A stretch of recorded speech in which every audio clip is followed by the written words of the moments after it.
ધ્રોલ તાલુકાના ખીજડીયા ગામેથી ખેડૂતોની મુશ્કેલી દર્શાવતી તસવીર સામે આવી છે। વરસાદ ખેંચાતા અને પૂરતું પાણી ન મળતા મગફળીનો પાક સુકાઈ ગયો હતો। મહા મહેનતે તૈયાર કરેલો પાક બગડી જતા ખેડૂતે અંતે પોતાના ઊભા પાક પર જ રોટાવેટર ફેરવી દીધું। ખેડૂતના જણાવ્યા મુજબ વરસાદના અભાવે મગફળીના પાકને જરૂરી પાણી મળી શક્યું ન હતું, જેના કારણે ભારે નુકસાન થયું છે।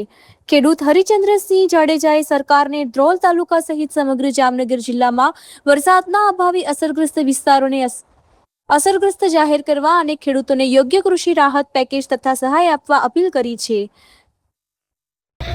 જય જગત, હું હરિચંદ્રસિંહ જાડેજા। આપ જોઈ શકો છો આગલા વિડીયોમાં હું તમને અત્યારે આ બતાવું છું કે ધ્રોલ તાલુકાનું ખીજડીયા ગામ, જો કે મારું ગામ, અત્યારે આ ખેડૂતોએ વરસાદની અસર થવાથી મગફળી આખો પાક ફેલ થઈ ગયો છે। 20 થી 25 વીઘાની મગફળીમાં આ ખેડૂતોએ અત્યારે રોટાવેટર મેકી દીધું છે। ધ્રોલ તાલુકામાં ઘણા ખેડૂતોના મને ફોન આવ્યા છે કે અત્યારે ભાઈ વરસાદની ખેંચથી રોટાવેટર મેકવામાં આવ્યું છે ઝાડિયા, માનસર, ખીજડીયા, ખેંગારકા જેવા ગામોમાં જે વરસાદની અસર છે પૂરેપૂરી।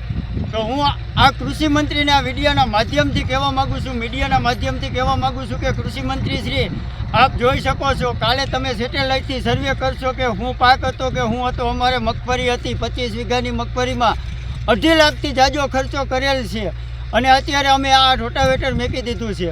તો હું આ વિડીયોના માધ્યમથી કૃષિ મંત્રી અને મુખ્યમંત્રીશ્રીને કહેવા માગું છું કે ધ્રોલ તાલુકા અને જામનગર જિલ્લાને દુષ્કાળગ્રસ્ત જાહેર કરીને ચાલુ પાક ધિરાણ તમામ ખેડૂતોનું માફ કરવામાં આવે અને માલધારી સમાજને ઘાસચારો પૂરો કરવામાં આવે અને પાણી પીવાનું પૂરું કરવામાં આવે।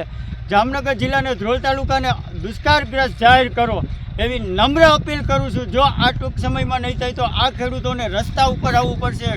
અત્યારે જામનગર જિલ્લા અને ધ્રોલ તાલુકાનો ખેડૂત પાયમાલ થઈ ગયો છે। તો હું એકવાર ફરીથી વિનંતી કરું છું મુખ્યમંત્રીશ્રીને, 2 હાથ જોડીને નમ્ર અપીલ કરું છું કે અત્યારે આ ખેડૂતોને દુષ્કાળગ્રસ્ત જાહેર કરીને ચાલુ પાક ધિરાણ તમામ માફ કરવામાં આવે એવી નમ્ર અપીલ। જય જવાન, જય કિસાન।